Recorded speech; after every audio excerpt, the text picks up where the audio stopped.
میرے بھائیوں، یہ میلاد شریف کی محفل ہے۔ میلاد پاک اصطلاحی معنی کے لحاظ سے ایک انقلاب کا نام ہے، یعنی جب آپ نبی پاک علیہ السلام کا میلاد بیان کرتے ہیں تو اس کا مطلب یہ ہے کہ حضور علیہ السلام کے آنے سے قبل دنیا میں شرک تھا، اور جب نبی پاک صلی اللہ تعالیٰ علیہ وسلم کا میلاد ہو گیا تو پھر اللہ تعالیٰ نے دنیا کو توحید کی دولت عطا کر دی۔ حضور کی تشریف آوری سے پہلے غلاموں پر زیادتی اور ظلم ہوتا تھا، جب محبوب تشریف لے آئے تو غلاموں کو بھائی بنا دیا گیا۔ حضور کی تشریف آوری سے پہلے بیٹیاں زندہ دفن کر دی جاتی تھیں، لیکن جب کریم تشریف لے آئے تو بیٹیاں آنکھوں کی ٹھنڈک بن گئی۔ حضور کی تشریف آوری سے پہلے لوگ اخلاقی طور پر بگڑے ہوئے تھے، اخلاقی انحطاط کا شکار تھے، ان میں بہت ساری کمزوریاں پائی جاتی تھیں، لیکن جب میلاد ہو گیا تو اللہ تعالیٰ نے انہیں اخلاق کی بلندیاں عطا فرما دی۔ تو میلاد پاک کا جب ہم ذکر کرتے ہیں اور میلاد پاک کا جب ہم تذکرہ کرتے ہیں تو کوئی بھی عالم، کوئی خطیب، کوئی مبلغ، کوئی واعظ آپ کو یہ ساری باتیں میلاد کی محفل میں بتاتا ہے کہ حضور کے آنے سے قبل حالات یہ تھے اور حضور کے آنے کے بعد حالات یہ ہو گئے۔ تو اس مفہوم میں جب آپ میلاد کو لیتے ہیں تو پھر سمجھ آتی ہے کہ میلاد تو ایک انقلاب کا نام ہے۔ میلاد تو ایک بہت بڑی تبدیلی کا پیش خیمہ ہے۔ میلاد کا مطلب تو یہ ہے کہ اب دنیا ایک نیا رنگ، ایک نیا ڈھنگ، ایک نیا اجالا، ایک نیا حسن اور ایک نئے ولولے کے ساتھ چلے گی۔ حضور علیہ السلام کا میلاد ہونے کے بعد دنیا میں یکسر تبدیلیاں آ گئیں۔ جو آیہ کریمہ میں نے تلاوت کی ہے اس میں بھی اللہ تعالیٰ نے اس مضمون کو بیان کیا، فرمایا کما ارسلنا فیکم رسولا منکم، جیسا کہ ہم نے تمہیں میں سے تمہیں ایک رسول عطا فرمایا، یتلو علیکم آیاتنا، وہ محبوب کریں گے کیا؟ وہ تم پر ہماری آیتیں پڑھیں گے اور تمہیں پاک فرما دیں گے۔ وَيُزَكِّيكُمْ، تمہارا تزکیہ کر دیں گے، تمہیں پاک کر دیں گے۔ وَيُعَلِّمُكُمُ الْكِتَابَ وَالْحِكْمَةَ، محبوب تمہیں کتاب بھی سکھائیں گے اور حکمت بھی سکھائیں گے، تمہیں دانائی سکھائیں گے، معاملہ فہمی سکھائیں گے، جینے کا سلیقہ سکھائیں گے۔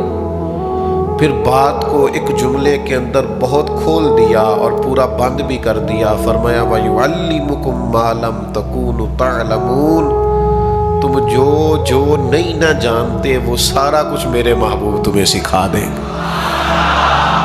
کائنات کے تمام علوم، کائنات کی تمام دانائیاں محبوب تمہیں سکھائیں گے۔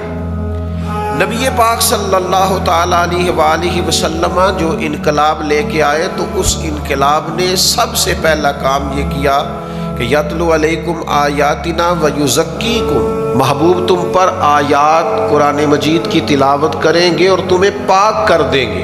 نبی پاک علیہ السلام نے نہ پاکیزگیاں عطا کی، حضور ظاہری پاکیزگی کو بھی بڑا ہی پسند فرماتے۔ ایک شخص کے بال الجھے ہوئے دیکھے اور اس کی حالت بکھری ہوئی دیکھی تو محبوب نے بلا کے فرمایا تم پر تو اللہ کا بڑا فضل ہے یا رسول اللہ، بڑی رحمت ہے، تو فرمایا پھر عمدہ لباس پہنو۔ تو محبوب پاک صلی اللہ تعالیٰ علیہ وسلم ظاہری صفائی کو، ستھرائی کو، پاکیزگی کو آپ غور تو فرمائیے کہ فرمایا کھانے سے پہلے ہاتھ دھو لو، ہر روز مسواک کا سبق پڑھایا نبی پاک علیہ السلام، خوشبو کو پسند فرمایا نبی پاک نے، سفید لباس سب سے زیادہ اجلا ہوتا ہے تو سفید لباس کو محبوب رکھا نبی پاک نے۔ کریم فرمانے لگے صفائی تو نصف ایمان ہے، یعنی شرط ہے نماز کے لیے، شرط کہ آپ کے کپڑے بھی صاف ہوں، پاکیزہ ہوں، اور آپ کا وجود بھی پاکیزہ ہو، اور جس جگہ آپ نماز پڑھ رہے ہیں وہ جگہ بھی پاکیزہ ہو۔ ہم لوگ پتہ کیا کرتے ہیں، ہم شادیوں پہ مہنگے جوڑے پہن کے جاتے ہیں، نماز کے لیے رات جس لباس میں سوئے تھے اسی کے لیے چلے جاتے ہیں۔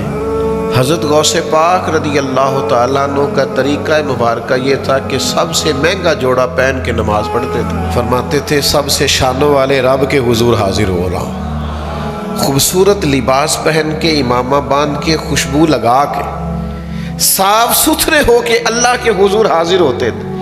آپ پاکیزگی اختیار کر کے سجدہ کریں، ذوق بڑھ جائے گا، طبیعت میں شائستگی آئے گی، آپ کو محسوس ہوگا کہ آپ میں روحانیت زیادہ بڑھ رہی ہے، یہ چیز مددگار ثابت ہوگی عبادت میں۔ تو ایک تو میرے عزیز حضور نے ظاہری پاکیزگی دی، پھر نبی پاک صلی اللہ تعالی علیہ وسلم نے سوچوں کی پاکیزگی بھی عطا فرمائی۔ حضور نے نا حسن ظن کا سبق دیا ہے، یہ برا سوچنا، برا دیکھنا، برا گمان کرنا، پھر اسی برائی کو طے کر لینا، پھر اس برائی کو جگہ جگہ بیان کرنا، غیبت بنا لینا، یہ مسلمان کے ذہن کو پاک نہیں رہنے دیتی۔ عمدہ سوچنے کا کہا، خوبصورت خیالات رکھنے کا کہا، اچھی اور صحت مند باتیں سوچنے کا سبق پڑھایا، اور اس طرح پڑھایا کہ میرے نبی کریم نے فرمایا، یہ مسلم میں موجود ہے، فرمایا اچھا گمان بھی اچھی عبادت ہے۔ اچھی سوچ رکھا کرو، صحت مند ذہن بناؤ، تمہاری سوچیں بڑی اجلی ہوئی ہو، نکھری ہوئی ہو، پاکیزہ ہو، خوشبو والی ہو، تمہارے لہجے سے ہمیشہ مٹھاس چھلکے۔ حضور 10 دن رکے ہیں طائف میں، پتھر مارے ہیں لوگوں نے، یعنی ایک بندے نے بھی اس وقت کلمہ نہیں پڑھا، ایک نے بھی پانی نہیں پوچھا، لیکن میرے نبی کریم علیہ السلام کے گمان کا حال یہ ہے کہ جب غلام عرض گزار ہوئے نا، یا رسول اللہ دعا کریں یہ تباہ ہو جائیں، تو محبوب نے دعا کی، یا اللہ انہیں ہدایت دے دے، یہ جانتے ہی نہیں یہ کیا کر رہے ہیں۔ یہ گمان دیکھنا، یہ سوچ دیکھنا، یہ ہماری تربیت کا رنگ دیکھنا، نوجوانوں غور کرنا۔ کریم فرمانے لگے اگر یہ نہیں نہ مانتے تو تباہی کی دعا پھر بھی نہیں کریں گے، یہ نہیں مانتے تو امید ہے ان کی نسلیں مان جائیں گی۔ آپ اگلی نسل کے بارے میں توقع کر لیں کہ بدل جائے گی، آپ اگلی نسل کے بارے میں ذہن بنا لیں کہ انقلاب آ جائے گا، آپ اپنی سوچوں کو تو عمدہ کریں۔ آپ طے کر کے بیٹھ گئے، آپ نے گھر میں ارادہ کر لیا کہ یہ لوگ ٹھیک نہیں ہو سکتے، آپ نے خود سے ہی فیصلہ کر لیا۔ اچھا سوچیں، اچھا سوچوں کی پاکیزگی، نظریاتی پاکیزگی، گفتگو کی پاکیزگی یہ کمال کر دیتی ہے۔ ایک نا بدو دیہاتی عرابی آئے نبی پاک کے پاس، یہ نوجوان ذرا زیادہ غور کریں میری بات پر، جو بڑی جلدی وہ مایوس باتیں کرنے لگ جاتے ہیں نا، کچی پکی، کچھ نہیں ہو سکتا، کچھ نہیں بن سکتا، یہاں کچھ بھی نہیں ہوگا۔ ایک عرابی آئے بدو، حضور سے کچھ مانگا، نبی پاک نے کچھ دیا، وہ بیچارے دیہاتی آدمی تھے، بدو تھے، کہنے لگے میں تو بڑا کچھ سوچ کے آیا تھا، معاذ اللہ آپ نے تو کچھ بھی نہیں دیا۔ وہ نا مقدار دیکھ رہے تھے، معیار نہیں دیکھ رہے تھے، وہ دیکھ رہے تھے شاید وزن زیادہ ہو تو کام بنتا ہے، حالانکہ میرے کریم سے اگر قطرہ کسی نے مانگا، وہ قطرہ ہی دریا ہے، سمندر ہے، وہ بے بہا ہے، آپ نے تو کچھ بھی نہیں دیا۔ تو بعض صحابہ کو بڑا سخت ان کی بات پر غصہ آیا کہ یہ کیا بول رہے ہیں، تو محبوب نے فرمایا تم جلدی نہ کرو۔ حضور انہیں گھر لے گئے، جتنا دیا تھا اس سے ڈبل کر کے دیا، ان کی آنکھوں میں طلب دیکھی تو اور دیا، اب تنگی داماں پہ نہ جا اور بھی کچھ مانگ۔ حضور دیتے رہے تو وہ کہنے لگے سخی بڑے دیکھے ہیں پر آپ جیسا کوئی نہیں دیکھا۔ تو محبوب نے فرمایا میرے صحابہ کے سامنے جا کے یہ بات کہہ دو گے؟ یا رسول اللہ کہہ دیں گے۔ وہ باہر آئے اور انہوں نے آ کے یہ کہا کہ میں نے دنیا بڑی دیکھی ہے پر محبوب پاک جیسا سخی کوئی نہیں دیکھا، قربان جائیں۔ اب پتہ ہے حضور نے سوچے کیا بیان کی؟ قاضی ایاز رحمت اللہ علیہ نے لکھا ہے کہ حضور فرمانے لگے میری اور تمہاری مثال اس آدمی کی طرح ہے جس کی اونٹنی بھاگ گئی تھی، لوگ پکڑنے کے لیے دوڑتے تھے، کسی نے نیزہ اٹھایا، کسی نے تلوار اٹھائی، کسی نے ڈنڈا اٹھایا، کسی نے تیر اٹھایا، پر وہ کسی کے قابو نہیں آتی تھی۔ حضور فرماتے ہیں پھر اس کا اپنا مالک آ گیا، اس نے کہا چھوڑو تم نے بلا وجہ میری اونٹنی کو تکلیف دی۔ اس نے تھوڑا سا چارہ زمین سے اٹھایا، اونٹنی کو دکھایا، وہ دوڑی ہوئی آئی، اس نے پشت پہ ہاتھ پھیرا، بغیر کسی کی مدد کے اس پر سوار ہوا اور جاتے وقت کہہ گیا اونٹنی میری ہے، سنبھالنے کا طریقہ بھی مجھے ہی آتا ہے۔ گویا حضور فرمانے لگے امت میری ہے، اسے سنبھالنے کا طریقہ بھی محمد عربی کو ہی آتا ہے، مجھے پتہ ہے ان کو کیسے سنبھالنا ہے، کیسے تربیت کرنی۔ گفتگو ہمیشہ پاک صاف رکھے۔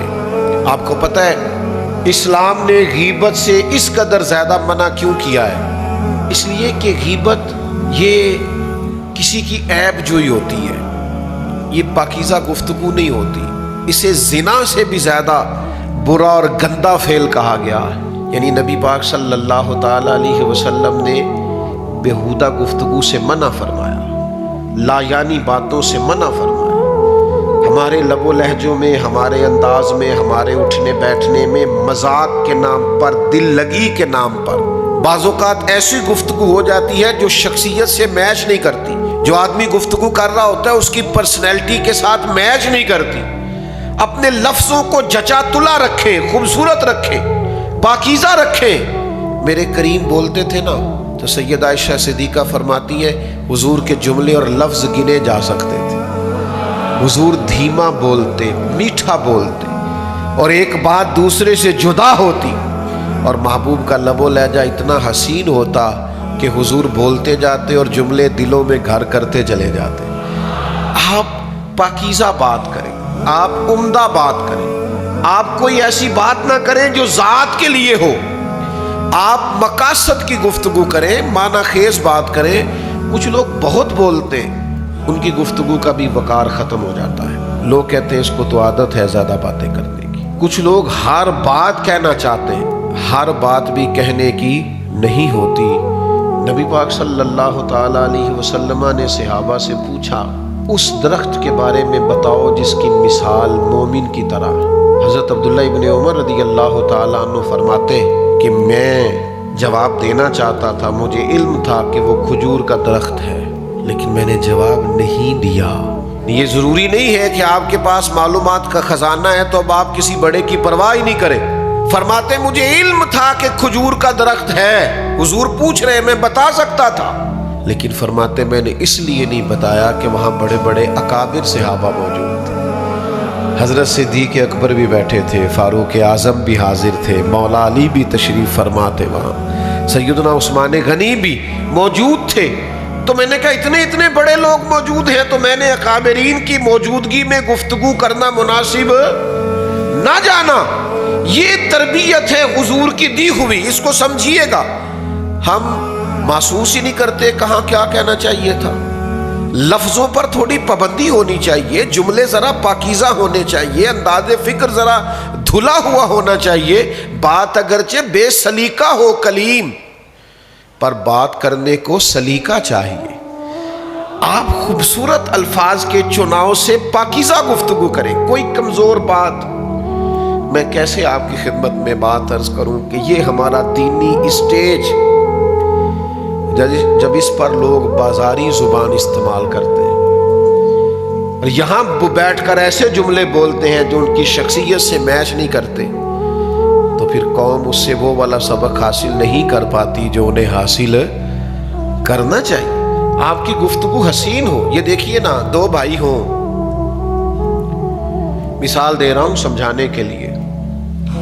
دو بھائی ہیں، چھوٹے کی تعلیم بھی زیادہ ہے اور نوکری بھی اچھی ہے اور اس کے پاس پیسے بھی زیادہ ہیں، اور بڑا جو ہے وہ نہ بڑی ڈگری حاصل کر سکا ہے، نہ اچھا کاروبار کر سکا ہے، نہ زیادہ دولت جمع کر سکا۔ اب دونوں اکٹھے بیٹھے ہوں تو ان دونوں سے پوچھا جائے کہ آپ میں سے بڑا کون ہے، تو اسے کیا مراد ہوتا ہے؟ عمر ہی مراد ہوتی ہے نا۔ یہ تو نہیں پوچھا جائے گا کہ آپ میں سے تعلیم کس کی زیادہ ہے۔ بڑا ہونے کا مطلب کیا ہے کہ آپ میں سے عمر میں کون بڑا ہے۔ بڑی ٹھنڈک کے ساتھ ذرا اس بات کو سمجھیے گا۔ حضرت عباس رضی اللہ تعالیٰ عنہ میرے کریم نبی صلی اللہ علیہ وسلم کے چچا ہیں۔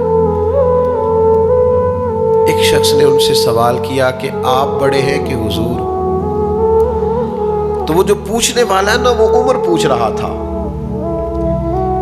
وہ عمر کے بارے میں سوال کر رہا تھا۔ رتبہ وہ بھی جانتا تھا کہ حضور بڑے نہیں، حضور تو امام الانبیاء ہے، حضور تو سید الرسل ہیں۔ ہم نے اپنے بڑوں سے سنا ہے کہ بس اللہ ہی ان سے بڑا ہے، بعد از خدا بزرگ توئی۔ قصہ مختصر، بہت سے عالی مقام آئے پر خدا کے بعد اس کا نام آئے، وہ اولی ہے، وہ آخری ہے، میرا تو سب کچھ میرا نبی ہے۔ تو سوال کیا، اور پوچھنے والا عمر پوچھ رہا ہے، مرتبہ نہیں پوچھ رہا۔ اس نے حضرت عباس رضی اللہ تعالیٰ عنہ کی خدمت میں عرض کی، حضور بتلائیے آپ بڑے ہیں یا نبی کریم؟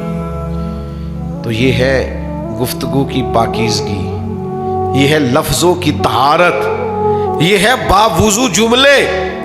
حضرت جناب سیدنا عباس رضی اللہ تعالیٰ عنہ سے پوچھا جا رہا ہے آپ بڑے ہیں کہ حضور؟ تو وہ بھی جانتے ہیں کہ پوچھنے والا عمر پوچھ رہا ہے، لیکن حضرت عباس کا کیا انداز ہے جواب دینے کا، قربان جائیں ان کے لفظوں پر۔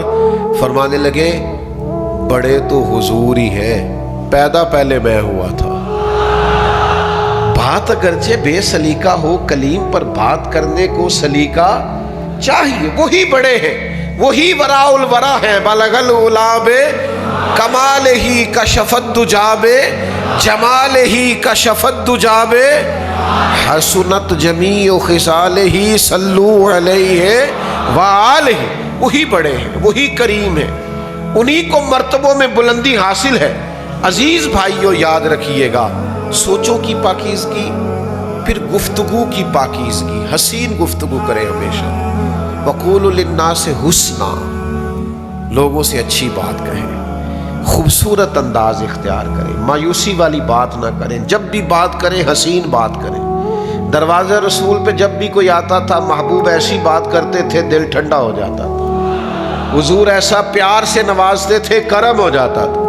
یعنی ایک صحابی، ایک شخصیت ہے، انہوں نے روزہ رکھا تھا، روزہ توڑ بیٹھے حضور کی بارگاہ میں، روزہ توڑ دیا، 60 روزے رکھیے۔ انہوں نے کہا جی میرے سے تو ایک نہیں پورا ہوا، گویا 60 مسکینوں کو کھانا کھلائیے۔ کہنے لگے صبح سے اپنے گھر میں کھانا کوئی نہیں۔